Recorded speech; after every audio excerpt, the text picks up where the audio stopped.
Cycle టైర్‌లో గాలి తగ్గిపోయింది. అవతలి సందులో గాని సైకిల్ షాప్ లేదు. అందుకని నడిపించుకుంటూ వెళుతున్నాడు మహేష్. పక్కనే మెల్లగా కారాగడం చూసి తల తిప్పి చూశాడు. సునంద స్టీరింగ్ ముందు కూర్చొనుంది. మహేష్, ఆ డొక్కు సైకిల్ పారేసి నాతో కారులో రాగూడదు. మెడికల్ కాలేజీ దగ్గర డ్రాప్ చేసి వెళతాను అంది మృదువుగా. థాంక్స్, కానీ నాకీ సైకిల్ మీదే సుఖంగా ఉంటుంది. నువ్వు ఒట్టి మొండివాడివి. సునంద BA చదువుతోంది. ఆ వీధి మొదట్లో ఉన్న అధునాతనంగా కనపడే మేడ ఆమె తండ్రి నిరుడే కట్టించాడు. మహేష్, మీ ఇంట్లో ఎవరో అమ్మాయి కనపడుతున్నదేమిటి అని అడిగింది సునంద మళ్ళీ తనే. అప్పుడే నువ్వెలా చూసావు? ఇందాక డాబా ఎక్కితే మీ పెరట్లో అటు ఇటు తిరుగుతూ కనిపించిందిలే. మా చుట్టాలమ్మాయి. ఏమవుతుంది నీకు? మరదలవుతుంది. గుడ్. కూడా ఎవరైనా వచ్చారా? పేరేమిటి? కూడా ఎవరూ రాలేదు. ప్రియంవద. అయితే ఛాన్సే. పేరు కూడా బాగుంది. అన్నట్లు మనిషి కూడా చాలా బాగుంది.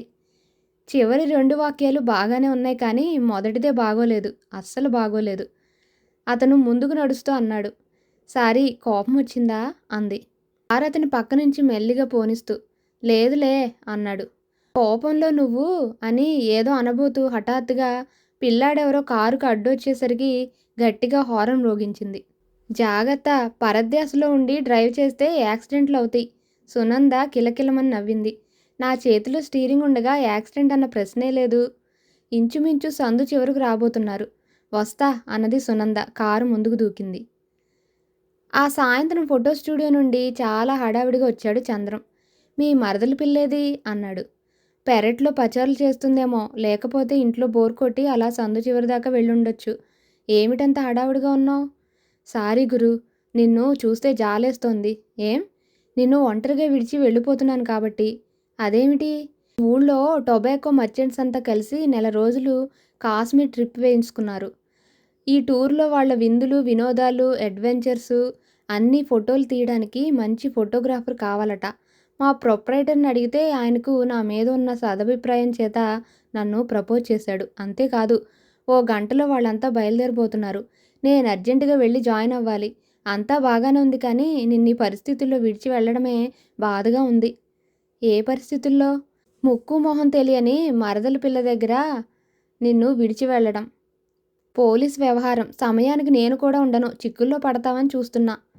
పర్లేదు, ఎలాంటి చిక్కులొచ్చినా తట్టుకోగల ధైర్యం ఉంది. ఇక్కడ ధైర్యం కాదు బ్రదర్, ప్రధానం నిగ్రహం. అబ్బా, అది మన దగ్గర చాలా ఉంది. చూస్తాగా అని మంచం మీద చిన్న సూట్ కేసు తెరిచి 4 బట్టలు కుక్కోసాగాడు. అంతలో అక్కడికి పచార్లు కట్టిపెట్టి ప్రియంవద వచ్చింది. ఏమండోయ్, ఎక్కడికో ప్రయాణం అవుతున్నట్లున్నారే అంది. అవునండి మరదల పిల్లగారు, అనుకోకుండా కాశ్మీర్ ట్రిప్కి ఛాన్స్ వచ్చింది. ఫోటోగ్రాఫర్గా అర్జెంటుగా బయలుదేరి వెళుతున్నాను. కాస్త మా వాడిని కనిపెట్టి చూస్తూ ఉండండి. ఏం పర్లేదండి, మీరు వెళ్ళిరండి నిశ్చింతగా అన్నదా అమ్మాయి అభయం ఇస్తోన్నట్లు. అతను ఆశ్చర్యంగా ఆమె వైపు చూశాడు. ఈ పిల్ల నిజంగానే సిసింద్రి అనుకుంటా. రాత్రి 10 అయింది. మహేష్ టేబుల్ లైట్ దగ్గర పెట్టుకొని చాప మీద కూర్చొని శ్రద్ధగా ఎనాటమీ రికార్డ్ చేసుకుంటున్నాడు. ప్రియంవద అక్కడున్న పాత పత్రికలు కాసేపు తిరగేసింది. కొంతసేపు అటు ఇటు పచారులు చేసింది. కళ్ళు మూతలు పడుతున్నాయి, కానీ ఎలా చెప్పాలో తెలియడం లేదు. అప్రయత్నంగా ఆమె వైపు చూసి, ఏం నిద్రొస్తోందా అని అడిగాడు. అవునన్నట్లు తలూపింది. ఆ మంచం మీద పడుకో. మీరు? ఇద్దరం ఒక మంచం మీద ఎలా పడుకుంటాం? నేను చాప మీద పడుకుంటాను అన్నాడు కొంచెం కటువుగా. అది కాదండి, నేను మీ ఇంటికొచ్చి మీరే మంచం మీద పడుకోండి, నేను చాప మీద పడుకుంటాను. చూడమ్మాయ్, ఇలాంటి విషయాల్లో తీసుకునే నిర్ణయాలు నాకు వదిలేయి. ఎందుకంటే ఎందుకంటే నీకంటే నాకు ఎక్కువ తెలుసు కాబట్టి. అలాగేనండి, మీరు చెప్పినట్లే చేస్తాను అంది బుద్ధిమంతురాల్లా. తర్వాత మంచం మీద పడుకుంది. మహేష్ మళ్ళీ రికార్డ్ గీసుకోవడంలో మునిగిపోయాడు. అలా ఎంతసేపు గడిచిందో తెలీదు. ఒక బొమ్మ గీయడం పూర్తి చేసి డేట్ తిప్పుతూ యాదృచ్ఛికంగా అటుకేసి చూసేసరికి ఆమె ఇటువైపు తిరిగి పడుకొని కన్నార్పకుండా తన ముఖంలోకి చూస్తూ ఉండడం కనబడింది. అతను కొంచెం ఇబ్బందికి లోనవుతూ, నిద్రపోకుండా ఎందుకలా కళ్ళు తెరుచుకుని చూస్తున్నావు అన్నాడు. మిమ్మల్నే అంది. ఎందుకు? అంత ఏకాగ్రతతో పనిచేస్తుంటే చూడాలనుంది. నీకు చూడాలనుంది సరే, అలా మొహంలో ముఖం పెట్టి చూస్తుంటే ఎదుటి వాళ్లకు ఎంత అన్కంఫర్టబుల్గా ఉంటుందో తెలుసా? నేను మొహంలో మొహం పెట్టి చూడటం లేదండి. మరి దూరంగా ఉండే చూస్తున్నాను. అలా మొహంలో మొహం పెట్టడం నాకు ఇష్టం ఉండదు. అవునా? అవునండి. సరే అంటూ లేచి ఓ పాత దుప్పటి వెదికి తీసి అటు కిటికీకి, ఇటు గోడ మేకుకు ఆధారంతో ఇద్దరికీ మధ్య ఓ కట్టెంలా కట్టేశాడు. ఏ పడుకో అన్నాడు చాప మీద కూర్చుంటూ. అయ్యో! నాకు మనిషి ఒంటరితనం తక్కువండి. మొహాలు కనపడకపోతే నిద్ర పట్టదండి అంది. దుప్పటి అవతల నుంచి ప్రియంవద. ఇదిగో చూడమ్మాయ్! నువ్విక్కడున్నది నీకు కావలసిన మనిషిని వెతుక్కునేందుకా? లేక నన్ను డిస్టర్బ్ చేయడానికా? నాకు కావాల్సిన మనిషిని వెతుక్కునేందుకండి. మరైతే నా పనికి అంతరాయం కలిగించకుండా పడుకో. పడుకుంటానండి. తర్వాత ఆమె ఇహ ఏమీ మాట్లాడలేదు. ఓ గంటసేపు రికార్డ్ గీసుకొని లైట్ తీసేసి పడుకున్నాడు. అతను చేసే పనుల్లో ఇదొకటే తలనొప్పి.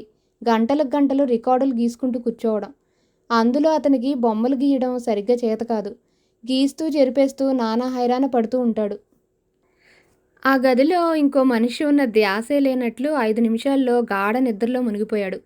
మామూలుగా తెల్లవారుజామున 4 మెలకువ వచ్చింది.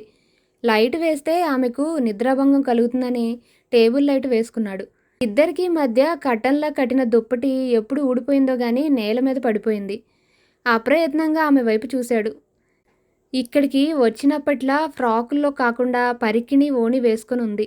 ఓణి జారిపోయి ఉంది. పరికిణి గౌను అడవిలో చిలిపిగా అమాయకంగా అప్పుడే వికసించిన ఒంటరి పువ్వులా లేతగా బేలగా ఉంది. పిడికిట్లో ఇమిడిపోయే సౌందర్యంలా, గుప్పెడు అందంలా, ఇష్టం లేకుండా అరవిచ్చిన యవ్వన రేఖలా మిలమిల్లాడుతోంది. క్షణం సేపు ఆమెకు నిద్రాభంగం కలుగుతుందేమో అనుకున్నాడు. కానీ ఆ సమయంలో తబలా మీద సాధన చెయ్యందే అతనికి తోచదు. అందుకని గోడకు పెట్టి ఉన్న తబలాలు తీసి ముందేసుకొని మృదువుగా వాటి మీద చేతులు కదిలించాడు. ఆ శబ్ద తరంగాలు ఎవరో కమ్ముకొస్తున్నట్లు అలలు అలలుగా అంచెలంచెలుగా వ్యాపిస్తున్నాయి. అతనిలో ఓ కళాకారుడిగా ఏదో ఆరాటం. ఒక విధంగా చెప్పాలంటే రెస్ట్లెస్నెస్. పొందవలసింది అందకుండా జారిపోతున్నట్లు, కనబడవలసింది కనిపించకుండా దోబూచులాడుతున్నట్లు, ఎవరో జాలిగా నిట్టూరుస్తున్నట్లు, ఎక్కడో ఒంటరిగా ఓ పావురం గుసగుసలాడినట్లు, నిశీథంలో జుట్టు విరబోసుకొని ఓ విరహిణి నర్తించినట్లు, ఏదో ఆవహించినట్లు, ఎక్కడికో తేలిపోతున్నట్లు ఆ అనుభూతుల్లో లీనమైపోతాడు. ప్రియంవద ఆ తరంగ నాదాలకు ఎప్పుడో నిద్రలేచిందని, సర్వం మరిచి అతని వంక కళ్ళార్పకుండా చూస్తోందని అతనికి తెలీదు. మహేష్ కాలేజీకి వెళ్ళిపోయాక ప్రియంవద స్నానం చేసి గదిలో ఏమీ తోచక బయటకు వచ్చి నిలబడింది. ఆమె తనతో పాటు 2-3 జతల కన్నా ఎక్కువ బట్టలు తెచ్చుకోలేదు.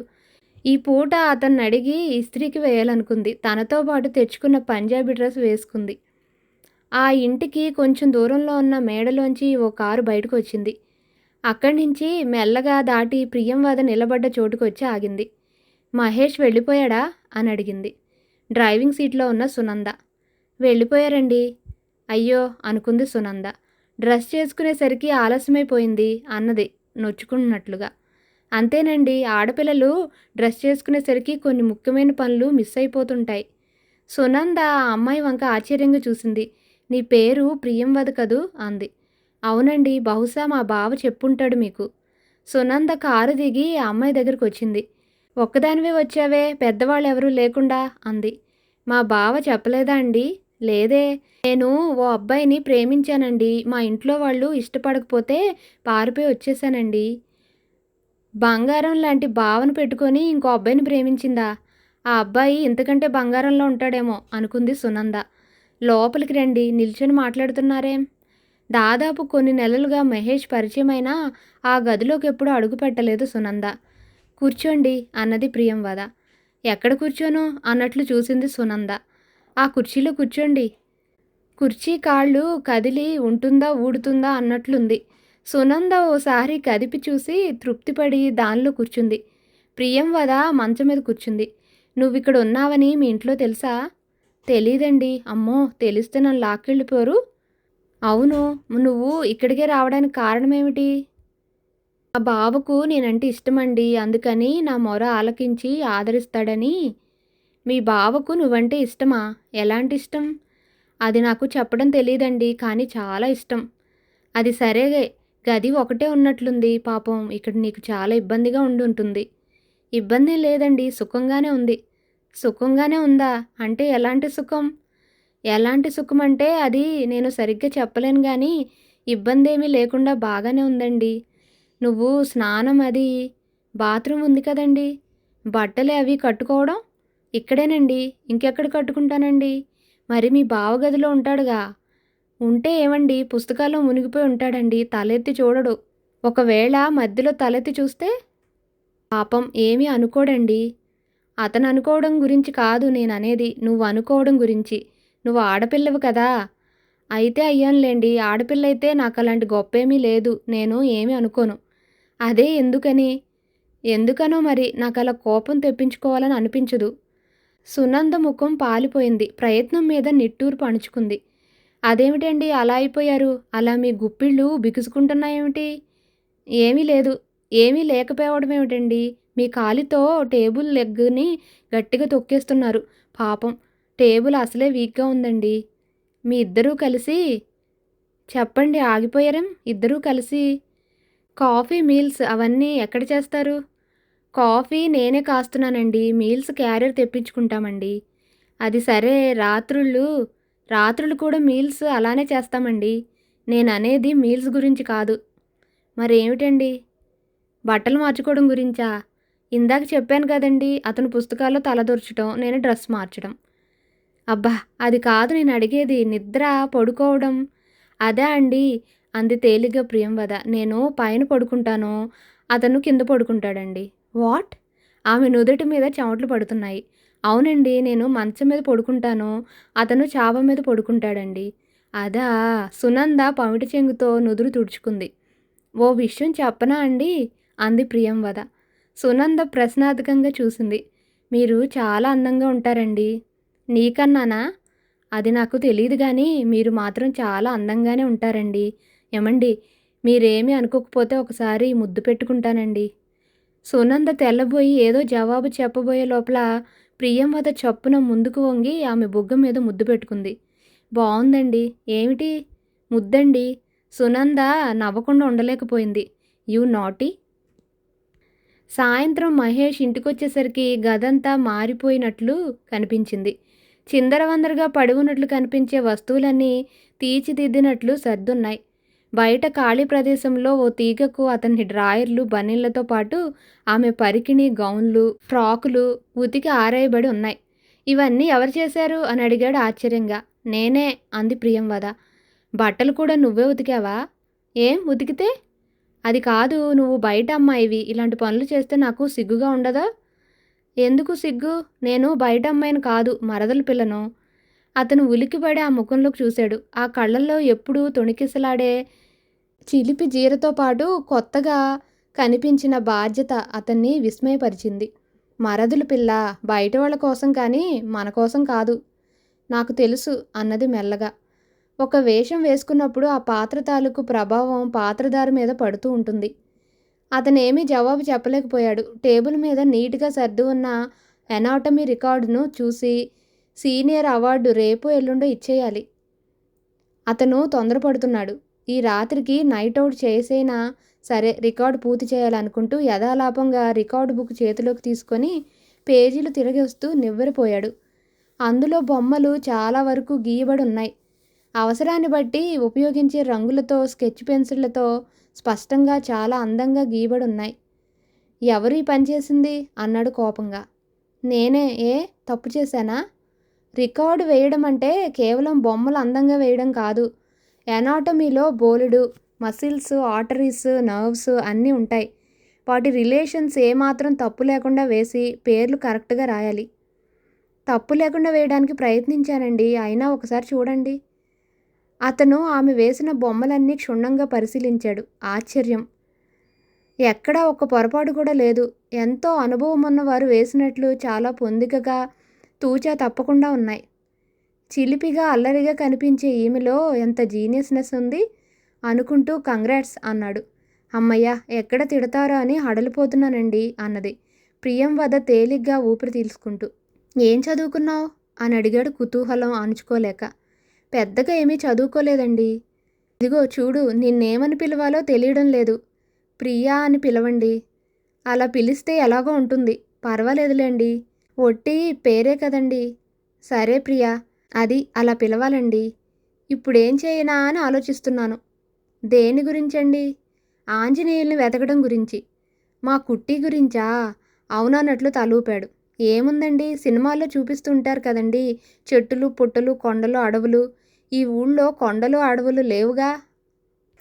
పార్కులు, రోడ్లు, సినిమా హాళ్ళు ఇలా వెతకాలండి. అప్పటికి రోడ్డు మీద కనిపించిన ప్రతి మనిషి మొహంలోకి పరకాయించి చూస్తూనే ఉన్నాను. పాపం నా కోసం చాలా శ్రమ పడుతున్నారండి. ఈవేళ ఇద్దరం కలిసి బయటకు వెళదాం. నిజంగా నన్ను బయటికి తీసుకెళ్తారా అండి? అంది చాలా ఉత్సాహంగా. అవును, చప్పున తెములు. ఒక్క 5 నిమిషాలండి అంటూ బయటకు వచ్చి బట్టలు ఆరేసి ఉన్న ప్రదేశంలోకి వెళ్ళింది. తీగకు వేలాడుతున్న బట్టలన్నీ ఒకటొకటి తీసి చేతి మీద వేసుకుంది. లోపలికొచ్చి వాటిని మడిచి పెట్టడానికన్నట్లుగా మంచం మీద పేర్చింది. మహేష్ అటుకేసి చూసి ఉలిక్కిపడి, అయ్యో అదేమిటి అన్నాడు. తప్పేముందండి, బట్టలు నేను ఉతికాను. మీరు రోజు స్నానానికి వెళ్ళేటప్పుడు ఉతుక్కోవడం చూసి నాకు ఈవేళ ఉతకాలనిపించింది. ఏం, మన పనులు మనం చేసుకోకూడదు? అది కాదు, అది అన్నాడు చెయ్యెత్తి పేర్చి ఉన్న బట్టల కేసు చూపిస్తూ. ఏమిటండి అన్నది ప్రియంవద అర్థం కాక. ఏది అంటూ ఆమె అతని దృష్టి ప్రసరిస్తోన్న వైపు చూసింది. మిగతా బట్టలతో పాటు ఒక పక్కగా విడిగా అతని బనీను, ఆమె బ్రా ఒకదాని మీద ఒకటి రెండూ కలిసిపోయినట్లుగా అమిరున్నాయి. ఓస్ ఇంతేనా, తేలిగ్గా అని అతని సంతృప్తి కోసం అన్నట్లుగా ప్రియంవద వాటిని విడదీయబోయింది. సబ్బు వల్ల అతుక్కున్నాయో ఎలా అతుక్కున్నాయో అవి ఊడి రావడం లేదు. ఇదేమిటి ఇంత ఇదిగా ఎలా అతుక్కుపోయాయి అంటూ ఆమె కొంచెం బలం ఉపయోగించి వాటిని లాగబోయింది. వద్దు, చిరిగిపోతాయి అన్నాడు కంగారుగా. మరి ప్రస్తుతానికి అలా ఉంచేయి, వాటి విషయం రేపు చూద్దాం. అంతసేపు ఏం ఉంటే? ఏం లేదు అంది కళ్ళు కిందకు వాల్చుకొని. త్వరగా బయలుదేరు అంది. 10 నిమిషాలు ఇద్దరూ రెడీ అయ్యి గది తాళం పెట్టి బయటకు వచ్చారు. ప్రియంవదకు ఏదో అనుమానం తోచి తల వెనక్కి తిప్పి చూసింది. తమ మేడ మీద గదిలో నిలబడి సునంద వాళ్ళిద్దరి వంక చూస్తోంది. ఆమె నవ్వుకొని అతనితో పాటు ముందుకు నడిచింది. ఇద్దరూ కలిసి వీధులన్నీ కలయ తిరిగారు. ఈ అనుభూతి అతనికి కొత్తగా ఉంది. వయసులో ఉన్న పోనీ వయసు వచ్చిరాని ఓ ఆడపిల్ల, ఆమెతో గమ్యమేమిటో సరిగ్గా తెలియకుండా తను. ఒక చోట ఆగి ఐస్ క్రీం తిందామంది. ఇద్దరు ఐస్ క్రీం పార్లర్లోకి వెళ్ళి ఐస్ క్రీం తిన్నారు. ఒక సినిమా హాలు ముందు నుంచి పోతూ ఉంటే, ఏమండి సినిమా చూద్దామా అండి అంది గారాబంగా. సినిమా లేదు, ఏమీ లేదు, పద అన్నాడు కసురుతున్నట్లుగా. అది కాదండి, సినిమా హాల్లో అతను కనిపిస్తాడేమోనని. ఆ చీకట్లో ఏం కనిపిస్తాడు? అంత మురిపెంగా ఉంటే సినిమా విడిచిపెట్టే వరకు ఉంది, బయటకు వచ్చిన జనాల్లో చూద్దాం. అమ్మో, అంతవరకు వెయిట్ చేయాలంటే విసుగు పుడుతుందండి. ప్రేమించిన వాళ్ళకి విసుగు ఉండకూడదు. ప్రేమిస్తున్నప్పుడు ఉండదండి, ప్రేమించి విడిపోయినప్పుడు ఉంటుంది. మరునాడు సాయంత్రం కాలేజీ నుంచి వచ్చేసరికి రికార్డ్ అంతా పూర్తిగా గీసేసుంది. అతను పేజీలని తిరిగేసి, వండర్ఫుల్, మా ఎనాటమీ ట్యూటర్కి నాకు అసలు పడదు. ఇది చూశాడంటే స్పెల్ బౌండ్ అయిపోవాల్సిందే అన్నాడు. ఒట్టి వండర్ఫుల్ అంటే చాలదు, ప్రెజెంటేషన్ కావాలి. ఏం కావాలి చెప్పు, ఐస్ క్రీం ఇప్పించినా? అబ్బా, ఎప్పుడు ఐస్ క్రీమేనా ఏంటండి అంది. మరి తర్వాత చెబుతాలేండి అంది తల వంచుకొని. స్నానం చేయడానికి ఆమె బాత్రూంలోకి వెళ్ళింది. తన సబ్బు లోపలికి తీసుకువెళ్ళడం మర్చిపోయింది. తీరా బట్టలు తీసేసి స్నానానికి కూర్చున్నాక కానీ ఆ విషయం గుర్తుకు రాలేదు. గూట్లో మహేష్ వాడే సబ్బుంది. ఒక్క క్షణం ఆలోచించి సంకోచించి ఆ సబ్బు తీసుకొని ఒళ్ళు రుద్దుకుంది. ఎప్పటికంటే ఎంతో హాయిగా ఉన్నట్లు అనిపించింది. ఎంతసేపటికి స్నానం నుంచి లేవాలనిపించలేదు. ఇంకా ఇంకా ఒళ్ళు రుద్దుకొని సబ్బు సగం వరకు అరగదీసి పారేసింది. అంతకు ముందెప్పుడు చన్నీళ్లతో స్నానం చేసి ఎరుగదు. ఎప్పుడన్నా వేడినీళ్లు లేకపోతే బాత్రూంలోనే చిందులు తొక్కేది. ఇప్పుడు ఆ చన్నీళ్లే ఊహించలేని ఉల్లాసాన్ని కలిగిస్తున్నాయి. బయట మహేష్ చాలా అసహనంగా ఉన్నాడు. ఈ ఆడపిల్లలు ఇంతే, బాత్రూంలో దూరితే అంతసేపు ఏం చేస్తారో తెలియదు కానీ ఒక పట్టాన ఊడిపడరు. ఓ అరగంట తర్వాత ఆమె బట్టలు చుట్టబెట్టుకొని గదిలోకి వచ్చేసరికి, ఏమిటింతసేపు అని అరుద్దామనుకొని ఆమె వంక చూసి ఆగిపోయాడు. ముఖమంతా ముత్యాల వంటి బిందువులతో నిండి ఉంది. జుట్టు కొద్దిగా తడిసి కొన్ని ముంగురులు ముఖం మీద పడుతున్నాయి. శరీరం నిండా చుట్టుకున్న ఓణి కొంచెం కొంచెంగా శరీరం మీద తడిసి చెమ్మగిల్లుతూ, అంతకు ముందు లేని చలి ఇప్పుడు ప్రారంభమై అందమైన చిన్న వణుకుగా మారుతోంది. అతని నోట్లో మాట నోట్లోనే ఉండిపోయింది. ఏమిటండి అలా చూస్తున్నారు? ఏమీ లేదు అంటూ ఏదో తడుముతున్నట్లు గబగబా బాత్రూంలోకి వెళ్ళిపోయాడు. అతని సబ్బంతా అరిగిపోయి ఉంది. అతనికి చాలా కోపం వచ్చింది. తన సబ్బు స్నేహితుడు చంద్రం వాడినా అతడు ఒప్పుకోడు. పోన్లే కదా అని ఆశ్రమిస్తుంటే, ఇదిగో ప్రియా అని గట్టిగా కేకేశాడు. అప్పుడే గది తలుపులు వేసి బట్టలు మార్చుకోబోతోంది. గదమాయింపులాంటి ఆ స్వరం విని ఉలిక్కిపడి, ఆ ఏమిటండి అంది. ఎలా చెప్పాలో తెలియక కోపం చంపుకొని, ఏం లేదులే అన్నాడు. చెప్పండి పర్లేదు. టవలేదైనా మర్చిపోయారా? లేదు. మరెందుకు పిలిచారు? ఊరికినే పిలవాలనిపించింది. బాత్రూంలోకి వెళ్ళాక పిలవాలనిపించడం ఏమిటండి? అతనేమీ జవాబు చెప్పలేదు. అంతకు ముందు ప్రియంవద స్నానం చేయడం మూలంగా ఏర్పడిన పరిమళం బాత్రూమ్ అంతా వ్యాపించి ఓ విధమైన మత్తు కలిగిస్తోంది.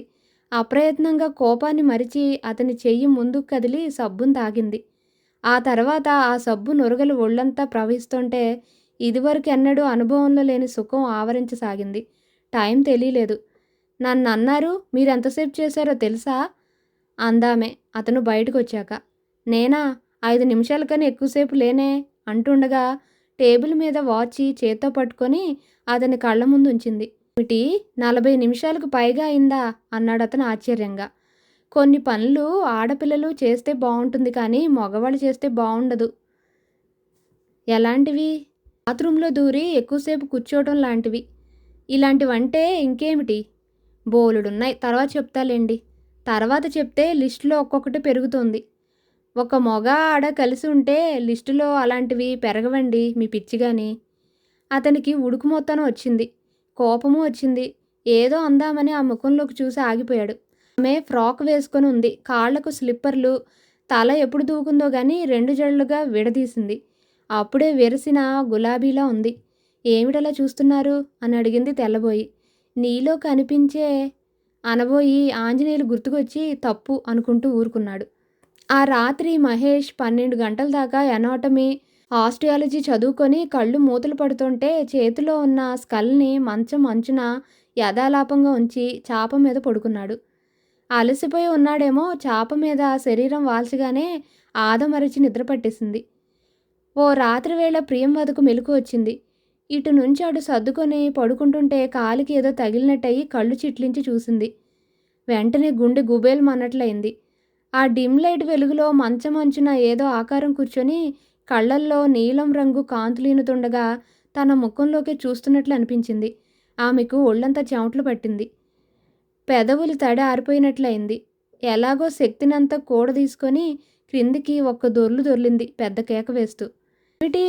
అని అరుస్తూ మహేష్ లేవబోయాడు. కానీ భయంతో గజగజ వణుకుతున్న ఆమె చేతులు అతన్ని అదిమిపెట్టి ఉంచడం వల్ల అంత తేలికగా లెగవటం సాధ్యం కాలేదు. అక్కడ ఏదో ఉందండి. నా వంక చూస్తోంది. ఎక్కడా? మంచం మీద. ఏది? అని తడిమి చూశాడు. అక్కడేమీ కనిపించలేదు. ఏమీ లేదే అంటుండగా, అదిగోనండి అక్కడ అంటూ చేయి పెట్టి చూపించింది. ఆమె కింద పడినప్పుడు దొర్లిపోయిన స్కల్ వంక. అదా? అది. దాన్ని ఆమెకు కనిపించకుండా పక్కకు తోశాడు. నవ్వుతూ, ఇంత పిరికిదానివా? రాత్రి చదువుకొని నేను పరధ్యానంగా మంచం మీద పెట్టానులే. అక్కడ పడుకో అన్నాడు. నాకు భయంగా ఉంది. అక్కడ పడుకోను. మరెక్కడ పడుకుంటావు? ఇక్కడే. ఇక్కడా? అన్నాడు ఆశ్చర్యంగా. అవును ఇక్కడే మీ పక్కనే. నాకు భయమేస్తోంది. అయితే మాత్రం అలా ఏం బావుండదు. పోనీ నువ్విక్కడ పడుకో, నేను మంచం మీద పడుకుంటాను. నేనిక్కడ భయంతో వణికిపోతుంటే దూరంగా పడుకోమంటారేమిటి? చూడండి నా గుండె ఎలా కొట్టుకుంటుందో అని అతని చేయి పట్టుకొని సమాధానం కోసం ఎదురు చూడకుండా చప్పున లాక్కొని గుండె మీద పెట్టుకుంది. లబ్డబ్ లబ్డబ్ లబ్డబ్. చాలా వడిగా వడివడిగా లబ్డబ్ లబ్డబ్ అని ఆమె గుండె వేగంగా హెచ్చింది. చేతిలోంచి ఏదో విద్యుత్ తరంగం పాకి గుండెకి చేరి ఊపిరి ఆడనివ్వకుండా లబ్డబ్ లబ్డబ్. చూసారా? చూశాను. ఏమిటి? గుండె చాలా వేగంగా కొట్టుకుంటోంది నాది. అయ్యో కర్మ. మీది కాదండి నాది. అవును నీది. అబ్బా పడుకోండి. అతను ఇంకా సంకోచిస్తుంటే చెయ్యి పట్టుకొని పక్కకి లాగింది. చాలా నిస్సహాయుడైపోయినట్లు నిశ్శబ్దంగా అతను ఆమె పక్కన పడుకున్నాడు. కాకపోతే ఆమె వైపు తిరగకుండా అటువైపు తిరిగి పడుకున్నాడు. చాలా తెలివైన పని చేశాననుకుంటూ. వెనక నుంచి ఆమె చెయ్యొచ్చి అతని గుండె చుట్టూ చుట్టుకున్నది. ఆమె చెయ్యి పట్టుకొని తీసేయడానికి ప్రయత్నించాడు గాని ఆ చేతిలోని వణుకు గమనించి ఆ ప్రయత్నం విరమించుకున్నాడు. తెల్లవారుజామున అతనికి మామూలుగా మెలకు వచ్చింది. ఆమె చెయ్యి ఇంకా అతని మీదే ఉంది. మృదువుగా విడదీసి లేచి కూర్చున్నాడు. ఆమె ముఖంలోకి చూసి ఉలిక్కిపడ్డాడు. ఆ కళ్ళ నుండి ఎప్పుడు జారాయో గాని చెంప మీద చారికలు. ఎందుకలా? పాపం ఈ పిల్ల. జాలితో అతని హృదయం ద్రవించింది. ముందుకు వంగి ఆమె చెంపల్ని తొడవబోయి ఎందుకో చెలించాడు నిర్మలంగా, అమాయకంగా, పసిగా, తెలియని ఆకర్షణను దాచుకున్నట్లు ఆమె ముఖం, ముడతలు పడ్డ కనుదోయి, లేత చెక్కిళ్ళు, పెదములతో ఆ చెక్కిళ్ళని స్పృశించాలనిపించింది. కానీ కళ్ళ ముందు ఆంజనేయుల రూపం కనిపించింది. వెంటనే వెనక్కి జరిగి లేచి నిలబడి తలుపులు గడియ తీసి బయటకు వెళ్ళిపోయాడు ముఖం కడుక్కునేందుకు. మధ్యాహ్నం సునందొచ్చింది. ఏం ప్రియా, నీ ప్రియుడు కనిపించాడా అంటూ. లేదండి. బాధగా లేదు నీకు? చాలా బాధగా ఉందండి. పాపం నిలబడే ఉన్నారు, కూర్చోండి. నేను ఒక విషయం అడుగుతాను, చెప్తావా? అడగండి. మీ భావన గురించి నీ ఉద్దేశం ఏమిటి? మంచివాడే గాని ఒట్టి మోటు మనిషండి. అతనిలో ఆడపిల్లలకు ఆకర్షణ కలిగించే పాయింట్లేమీ లేవండి. అంతేనంటావా అన్నది సునంద నొచ్చుకుంటున్నట్లుగా. ఏమండి, నా అభిప్రాయం తప్పంటారా? నీకు బావ కాబట్టి చిన్నప్పటి నుంచి చూస్తున్నావు కాబట్టి అలా ఉందేమో కానీ అతను ఆడపిల్లలకు నచ్చే పాయింట్లు చాలా ఉన్నాయనే నా అనుమానం. ప్రియంవద సాలోచనగా అంది. అవునండోయ్, మీ పాయింట్ కరెక్ట్ లాగే ఉంది. కానీ మీ బావలో ఇంకో వీక్నెస్ కూడా ఉంది. ఏమిటండి? ఎదుటి వాళ్ళ మనసు బొత్తిగా అర్థం చేసుకోడు. మా కుట్టి కూడా అంతేనండి. మొదట్లో సరిగ్గా అర్థం చేసుకునేవాడు కాదు. కుట్టినా? అతనెవరు? ఆ ఆంజనేయులకు ముద్దు పేరండి. నాకు కూడా అలా ముద్దు పేర్లతో పిలిస్తే సరదాగా ఉంటుంది. మీ బావకేమైనా ముద్దు పేరుందా? అదేమిటండి, కొంపతీసి మా బావను మీరు ప్రేమించడం లేదు కదా? సునంద ముఖంలో దిగులు కనిపించింది. బహుశా అంతేననుకుంటాను. సరిగ్గా తెలియడం లేదు అంది దీనంగా. ఇలాంటి విషయాలు సరిగ్గా తెలియవండి. మసకగా చివరి వరకు అస్పష్టంగా ఉంటాయి. మనం ఏమనుకుంటున్నామో సరిగ్గా మనకే తెలీదు. అంతేనంటావా? అంతేనండి. నాకంటే కొంచెం వయసులో చిన్నదానివైనా చాలా విషయాలు తెలిసినల్లే ఉందే నీకు. చాలా ఎక్స్పీరియన్స్ ఉంది కదండీ. ఇంత చిన్న వయసులో అంత ఎక్స్పీరియన్స్ రావడం గొప్పే అంది సునంద అభినందనంగా. చాలా కరెక్ట్గా చెప్పారు అన్నట్లు నవ్వి ఊరుకుంది ప్రియంవద. మొదట్లో నీ ప్రేమని ఎట్లా ఎక్స్ప్రెస్ చేశావు? డైరెక్ట్గా అడిగావా అని అడిగింది సునంద. ఆడపిల్లలు మనసులో ఇష్టమున్నా అలా డైరెక్ట్గా అడిగేయకూడదండి. సన్యల్లో, కళ్ళల్లో, ముఖ కవళికల్లో హావభావాలు చూపించాలి. అది ఎట్లా మరి? నాకు తెలియట్లేదే. కొంచెం ట్రై చేయాలండి. ట్రై చేస్తే అన్నీ వస్తాయి. పోనీ లవ్ లెటర్ రాస్తే? అది కూడా బాగానే ఉంటుందండి. లవ్ లెటర్సే కదండి ప్రేమికుల మధ్య ప్రాణం. కానీ ఇక్కడ ఓ చిన్న చిక్కుంది. ఏమిటండి? నేను చిన్నప్పటి నుంచి కాన్వెంట్లో చదివాను. అందుకని తెలుగు మాట్లాడడం వచ్చు కానీ రాయడం రాదు. మీరు ఇంగ్లీష్లో ప్రేమిస్తున్నారా అండి? అబ్బే అదేం లేదు. నేను తెలుగులోనే ప్రేమిస్తున్నాను. కానీ ఇంగ్లీష్లో ఆలోచిస్తున్నాను. పోనీ ఇంగ్లీష్లోనే రాయండి. ఇక్కడ కూడా ఇంకో చిక్కొచ్చింది. అదేమిటండి? నేను ఇంగ్లీషు ఫ్లూయెంట్గా మాట్లాడగలను కానీ రాయలేను. ఎందుకనండి? ఎందుకనంటే మా స్కూల్లో అలా అలవాటు చేసేశారు. మరేం చేద్దామండి? నాకు ఐడియా వస్తోంది. ఇలాంటప్పుడు ఐడియాలు గబగబా వస్తుంటాయండి. కానీ నువ్వు కోపం తెచ్చుకోకూడదు. నాకు అస్సలు కోపం రాదండి. నా బదులు లవ్ లెటర్ నువ్వు రాసేయకూడదు? ఓ, అదెంత పనండి. మంచినీళ్ళ ప్రాయం. అసలు నా ఫ్రెండ్సు చాలామంది నాతో ప్రేమలేఖలు రాయించుకునేవారండి. అది చదివి అంతకుముందు ఏ ఐడియాలు లేని వారు కూడా ప్రేమలో పడిపోయేవారండి. నిజంగానా? నిజమండి. అయితే ప్లీజ్ ఈ సహాయం నువ్వు తప్పకుండా చేసి పెట్టాలి అంది సునంద. ఆమె చుబుకం పుచ్చుకొని బ్రతిమలాడుతూ గబగబా పెన్ను కాగితం వెతికి ఆమె ఒళ్ళో పెట్టింది.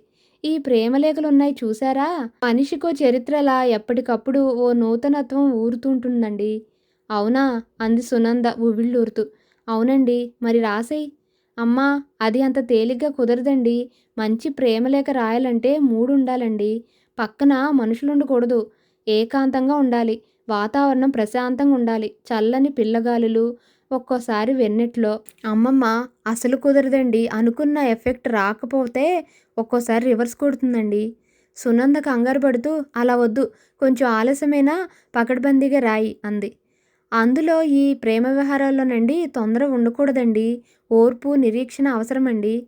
పోనీ అలాగే నిరీక్షిస్తాను, కానీ మరీ ఆలస్యం చేయమాక అంది సునంద నిట్టూర్చి. ఏమండి, మీరు కారు డ్రైవింగ్ బాగా చేస్తారండి అన్నది ప్రియంవద. అవునా? అవునండి. నీకు డ్రైవింగ్ నేర్చుకోవాలనుందా? ఉంది కానండి. ఎందుకులేండి, మీ కారు పాడైపోతుంది. ఏం పాడు కాదు. అయినా పోతే పోనియ్యి. ఈ కారు పోతే ఇంకొకటి కొనుక్కుంటాను. మీ ఇంట్లో అంతా మీ ఇష్టమేనా అండి? మాట మా డాడీ కాదనరు. ఆనక రెడీగా ఉండు, కారులో తీసుకెళ్తాను. అలాగేనండి. కానీ మా బావకు చెప్పకండేం. అతనికి ఇలాంటివి ఇష్టం ఉండదు. చెప్పనులే. ఇక నేను వెళతాను. నువ్వు ఏకాంతంగా ఉండి ప్రేమలేఖ తయారు చేస్తూ ఉండు. మళ్ళీ వస్తాను అంటూ సునంద లేచింది. ఆమె వెళ్ళిపోయాక తలుపులు బిడాయించుకొని ప్రియంవద మంచం మీద బోర్లా పడుకొని గడ్డం కింద చేతులానించి చాలాసేపు ఆలోచించింది. నిజంగానే మూడు రాలేదు. లేచి అటు ఇటు కాసేపు పచారులు చేసింది. అప్రయత్నంగా ఆమె దృష్టి గోడకు తగిలించి ఉన్న బనీను బ్రా కాంబినేషన్ మీదకు వెళ్ళింది. నవ్వుకొని వాటిని చేతిలోకి తీసుకొని మంచం మీద కూర్చొని ఒడిలో పెట్టుకుంది. ఆమె చేతులు వాటిని ప్రేమగా నిమురుతున్నాయి. అవును, ఇవి ఎందుకలా అతుక్కుపోయాయి? విడదీయటానికి అన్నట్లు రెండు చేతులతో విడివిడిగా పట్టుకొని మృదువుగా లాగింది. రాలేదు. అంతకన్నా బలం ఉపయోగించడానికి ఆమెకు మనస్కరించలేదు. వాటిని ముద్దు పెట్టుకొని మంచం మించి లేచి గోడకు తగిలించింది. చేతిలో కాగితం పెన్ను తీసుకుంది. మనసు ఆమె పరిధుల్లో లేకుండా ఎటో విహరిస్తోంది. అప్రయత్నంగా చేతిలో పెన్ను కదిలింది. కానీ ఆమె రాస్తోంది ఉత్తరం కాదు.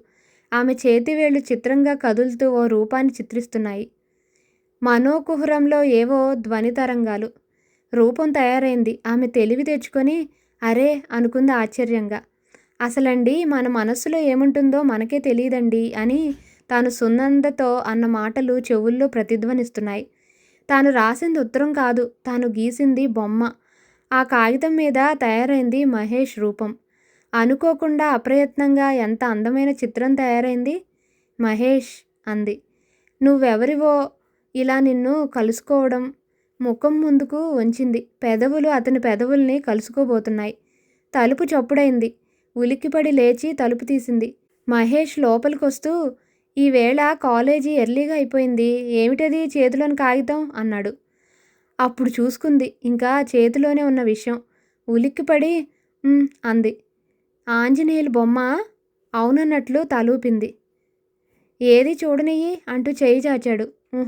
అంటూ తల తిప్పి కాగితం మడతపెట్టి గౌన్లో పెట్టేసుకుంది. మహేష్ నవ్వాడు. అతన్ని గుండెల్లో దాచుకుంటున్నావా? అవునన్నట్లు తలూపింది. అతను నవ్వి చేతిలో పుస్తకాలు టేబుల్ మీద గిరాటేస్తుండగా ఒక పుస్తకంలోంచి ఆమె దగ్గర నుంచి తీసుకున్న ఆంజనేయులు రూపం గీసుకున్న కాగితం కింద పడింది. వంగి తీసి మడత విప్పుతూ యథాలాపంగా వెనక్కి చూశాడు. ఆమె గదిలో లేదు. పేపర్ టేబుల్ మీద పెట్టాడు. ఒరేయ్, నిన్ను చూస్తే జలసీగా ఉందిరా, మరీ అంత గుండెల్లో దూరతావా అంటూ పిడికిలు బిగించి ఆంజనేయులు ముక్కు మీద చిన్న గుద్దు వేశాడు. ఏమిటి చేస్తున్నావు? తుళ్ళిపడి ముఖం తిప్పి చూసేసరికి ప్రియంవద వెనక నిలబడి ఉంది. మునివేళ్ల మీద నిలబడి అతని భుజం మీద నుంచి ఏం జరుగుతున్నదో చూడటానికి ప్రయత్నిస్తూ. ఆంజనేయులు హఠాత్తుగా కనబడితే గుర్తుపట్టడానికి అతని రూపం మననం చేసుకుంటున్నాను. అబ్బే, చాలా తేలికండి గుర్తుపట్టడం. ఒకసారి చూస్తే మర్చిపోలేరు. ఒక్కసారి కూడా చూడలేదుగా అందుకని. నిజమేలేండి. అరే అదేమిటి అన్నాడు గోడకు తగిలించి ఉన్న బట్టల్ని చూస్తూ. ఎక్కడ పెట్టాలో తెలియక ఇక్కడ ఉంచేశా అన్నదామె. తెలియకపోవడం ఏమిటి? పెట్టెలో పెట్టేయవలసింది. ఎవరి పెట్టెలో? నా పెట్టెలో. అమ్మ ఆశ, అందులో నా ప్రాపర్టీ కూడా ఉంది. అయితే నీ బ్రీఫ్ కేసులో పెట్టుకో. మీ ప్రాపర్టీ నాకెందుకండి? అయితే రెండింటినీ విడదీసేద్దాం అంటూ అతను గోడకు తగిలించి ఉన్న బట్టల్ని తీసుకొచ్చి రెండింటినీ విడివిడిగా లాగేయటానికి చూశాడు. అవి ఊడు రాలేదు. ఎందుకు ఊడు రావటం లేదంటావు అన్నాడు ఆశ్చర్యంగా. అదే నాకు అర్థం కావట్లేదండి. నువ్వు ఆడపిల్లవు. ఈ క్లిప్పులు కిటుకులు నీకు బాగా తెలుస్తాయి. అది నిజమే అనుకోండి. ఇది క్లిప్పులు బటన్స్కు సంబంధించిన వ్యవహారం అయితే చాలా ఈజీగా పరిష్కరించేదాన్ని. కానీ అంతకు మించిందేదో అయి ఉంటుంది. అయితే ఒక పని చేద్దాం. ఏ పనండి అన్నది అమాయకంగా ముఖం పెట్టి. నువ్వో వైపు నేనో వైపు పట్టుకొని లాగుదాం. ఐడియా బాగుంది కానండి, ఒక షరతు. చిరిగిపోయేదాకా లాగకూడదు. ఎందుకని? కొన్నిటికి లాజిక్లు ఉండవండి. కొన్ని పనులు పోనీ కొన్నిటికి సంబంధించిన పనులు మృదువుగా చేయాలంతే. సరే అంటూ ఇద్దరూ చెరొక పట్ట పట్టుకొని కొంచెం కొంచెంగా లాగారు. ఊడు రాలేదు. కొంచెం బలంగా లాగారు. ఇదిగో, అంత బలం ఉపయోగిస్తే చిరిగిపోతుంది చెబుతున్నా. అవును, లాగడం ఊడదీయటం ఇలాంటివి మృదువుగా ఎలా కుదురుతాయి?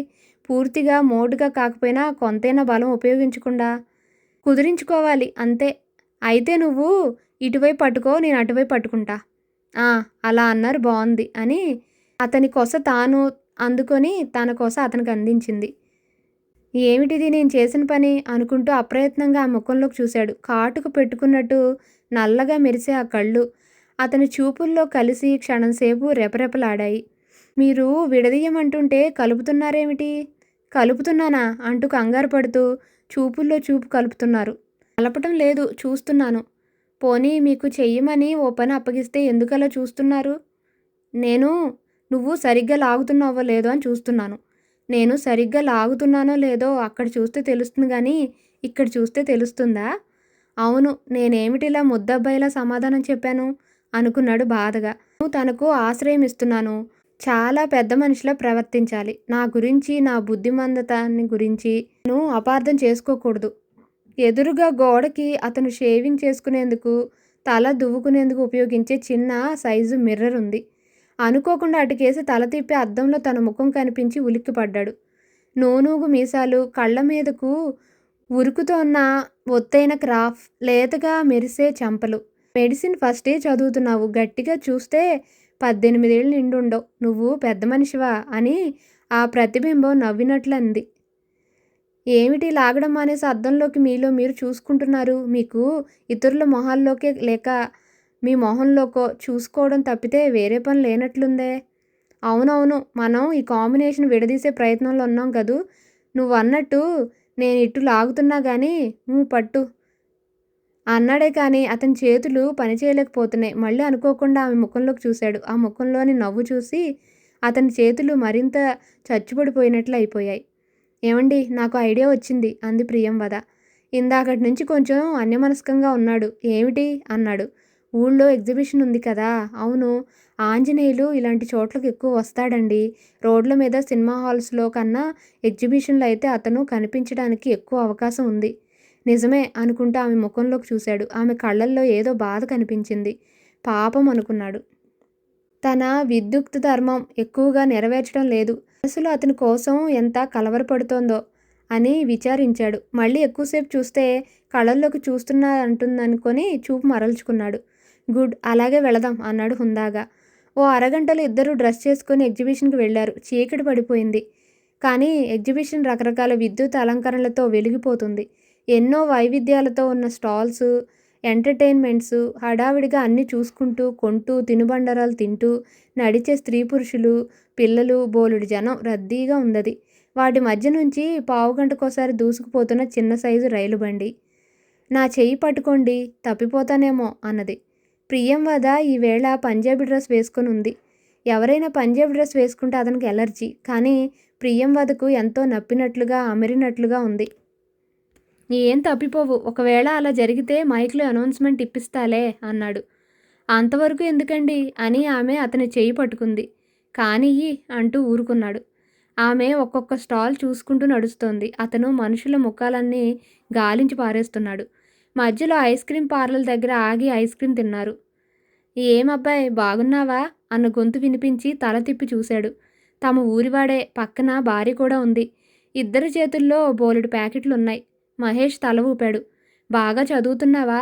ఏమిటో చిక్కిపోయినట్లుగా ఉన్నావు అంటూ అతను ప్రశ్నలు వేస్తున్నాడు. మధ్య మధ్య ఈ అమ్మాయి ఎవరా అన్నట్లు చూస్తూ. అతని భార్య కూడా అమ్మాయిని ఆసక్తిగా గమనిస్తోంది. వాళ్ళ అభిప్రాయం గురించి మా క్లాస్మేటు అన్నాడు మహేష్. సరే వస్తా. ఈ ఊరు చుట్టాలింటికొచ్చి ఎలాగో వచ్చాం కదా అని ఎగ్జిబిషన్ చూడ్డానికి వచ్చాం. ఇదిగో ఈ మహాతల్లి ఓ 500 వదిలించింది అన్నాడు ఇల్లాల్ని ఉద్దేశిస్తూ. ఆవిడ ముసిముసిగా నవ్వింది. ఇద్దరూ వెళ్ళిపోయారు. వెళుతూ ఉండగా ఏమిటి ఆ అమ్మాయి అతనితో చదువుకునే పిల్ల, చాలా సోషల్గా ఉండేటట్లుంది అన్నది భార్య. సోషల్ అన్న పదం ఈ రోజుల్లో చదువురాని వాళ్ళు కూడా యథేచ్ఛగా వాడుతుంటారు. మరేమిటి డాక్టరీ అంటే? ఆ చదువు చదివే పిల్లలు అలాగే ఉంటారు. కానీ పిల్ల మాత్రం ముచ్చటగా ఉంది. కళ్ళు తిప్పుకోలేకపోయానంటే నమ్మండి. వాళ్ళ మాటలు లీలగా ఈ ఇద్దరికీ వినిపించాయి. ప్రియంవద పెదవుల మీద చిరుహాసం ఉదయించింది. రండి వెళదాం అంటూ అక్కడి నుంచి అతన్ని కదలతీసింది. ఓ చోట మోటార్ సైకిల్ ఫీట్, ఇంకో చోట మాట్లాడే బొమ్మ, మరో చోట మ్యూజిక్, అలాగే మోడర్న్ డ్యాన్స్, అందులో పోటీలు. ఒక్కొక్కటే చూసుకుంటూ నడుస్తున్నారు.